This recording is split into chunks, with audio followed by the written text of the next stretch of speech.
Hi! Welcome or welcome back to my channel with another video. Para sa video natin ngayong araw, let's clean makeup brushes with me. Ayan, medyo matagal na nga na hindi ko nalilinis itong mga makeup brushes natin. And since malapit na naman natin siyang gamitin, kailangan i-prepare natin siya. And para pag ginamit natin is malinis na ulit. Last time nga na ginamit ito is yung nung nag-makeup pa yung baby ko, naglaro siya ng mga makeup-makeupan. At syempre, nagdaan din yung mga graduation na kailangan nating gumamit ng mga makeup brush dahil kailangan din nating mag-ayos ng konti para sa mga anak natin. Syempre, hindi tayo magpapatalo. Mommy yarn. So, as you can see, sineseparate ko nga yung mga makeup brushes natin from dun sa mga makeup foundation, mga mascara natin dyan. Ayan, yung mga lalabhan natin is pinagsasama-sama ko and tinatanggal ko muna yung mga nakalagay dyan sa ating makeup bag. Dahil pati yung makeup bag na yan is lalabhan din natin dahil since nung binili ko siya, as in, ngayon pa lang siya makakatikim din ng ligo.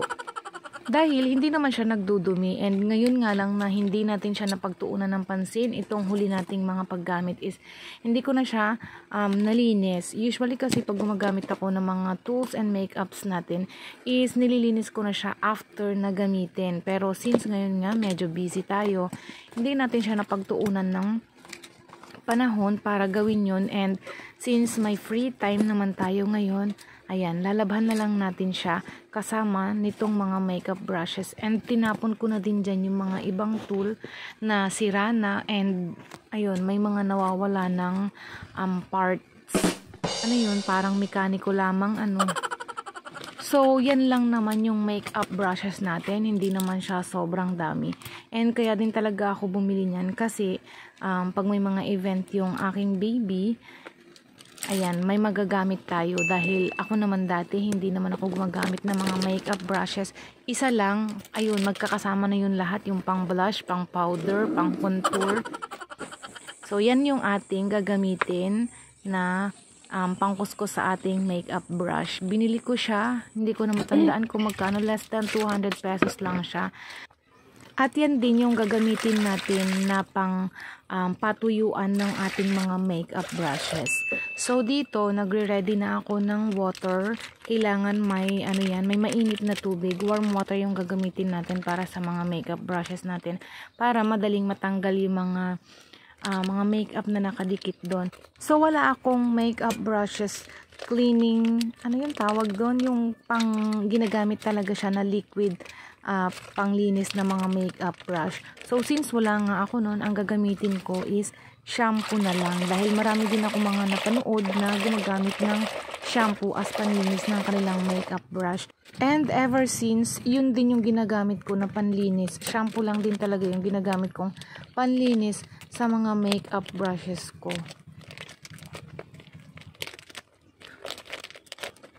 So, depende sa inyo kung gaano kadami yung ilalagay nyong shampoo. Dagdag bawas na lang kayo dyan.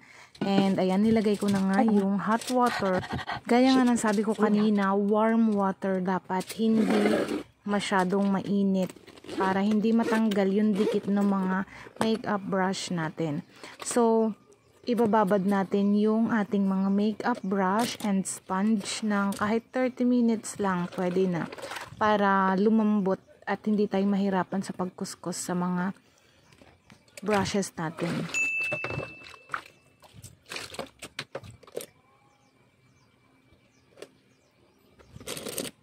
So kayo, kung meron pa kayong ibang hack or tip kung paano mas mapadali yung paglilinis ng ating mga makeup brush, pwede nyo pong i-share dyan sa ating comment section para next time na maglilinis tayo is yun naman yung susubukan natin.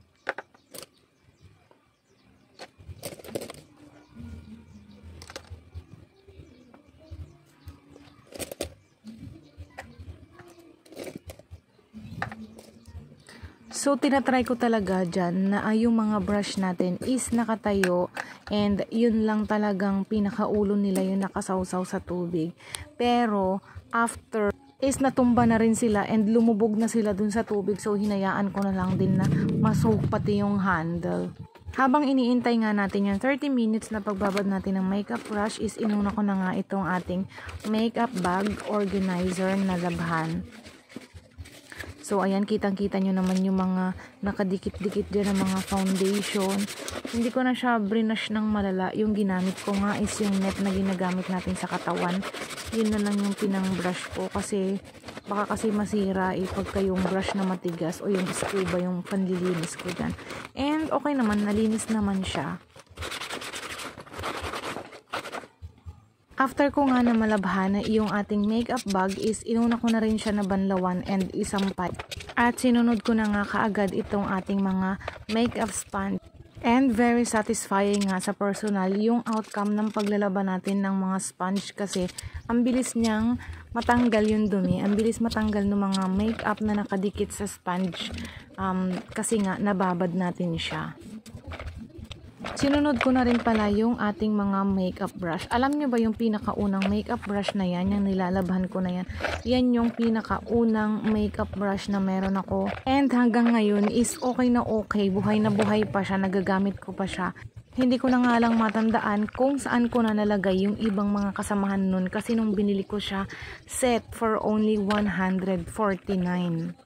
Kayo, meron ba kayong binibilihan ng mga makeup tool na mura pero maganda yung kanyang quality?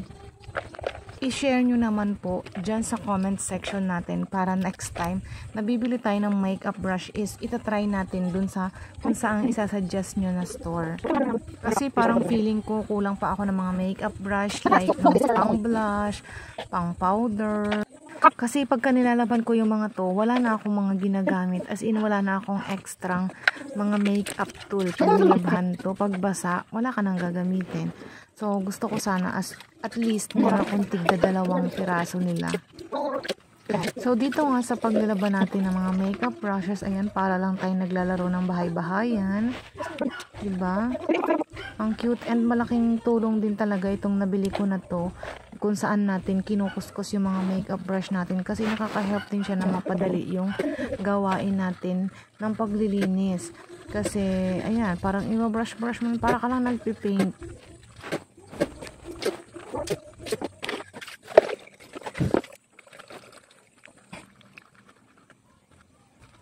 Medyo nahihirapan lang ako sa mga makeup brush na ginagamit natin for concealer and foundation kasi yun talaga yung mga makakapit.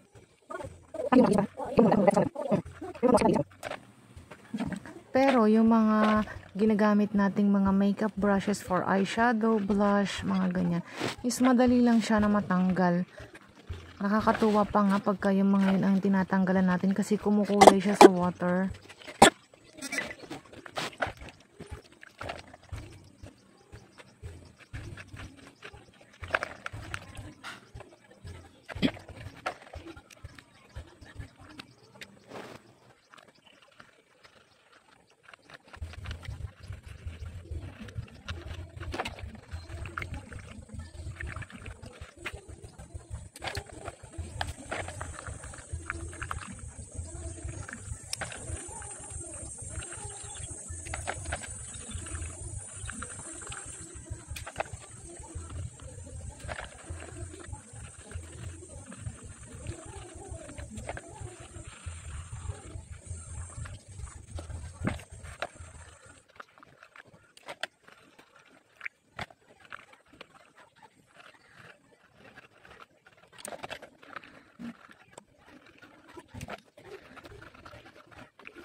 So, ayan, finally, eto na yung last brush natin. Pero medyo nahirapan talaga ako dyan kasi ngayon yung ginagamit natin for concealer.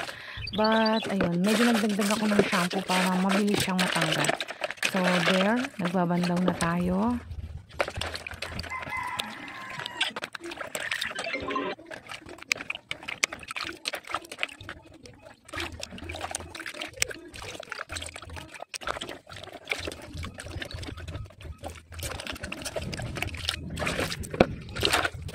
After ng padalawang banlaw natin, since hindi naman na siya mabula, is idediretso na natin siya sa ating drying rack. Ayan, itinutusok ko lang yung mga brushes natin dun sa parang pinaka bottom nung basket cleaner natin. Para pag sinampay natin o sinabit natin yung ating basket cleaner na yan is pababa yung tulo ng tubig, hindi papasok doon sa loob ng mga makeup brushes natin para hindi din siya matanggal yung mga dikit. So yan, pag ganyan. And mas madali siyang matuyo. And ito namang mga makeup sponge natin ay isinabit ko sa pinaka-handle ng ating basket cleaner o rubber cleaner, ganyan. Para kasi siyang basket. Ayan, tapos na tayo. Finally. O, diba? Mag-wait na lang tayo na matuyo itong ating mga makeup brushes and pwede na natin siyang gamitin. Tada! After nga ng 24 hours na nakasabit itong mga makeup brushes natin is tuyo na and ready to use na. But ako, ang ginagawa ko after sila na matuyo is i-blower ko muna siya. Padadaanan ko ng init kahit nakaunti. And pwede na natin gamitin. Stay beautiful and kita-kits in our next video. Bye-bye!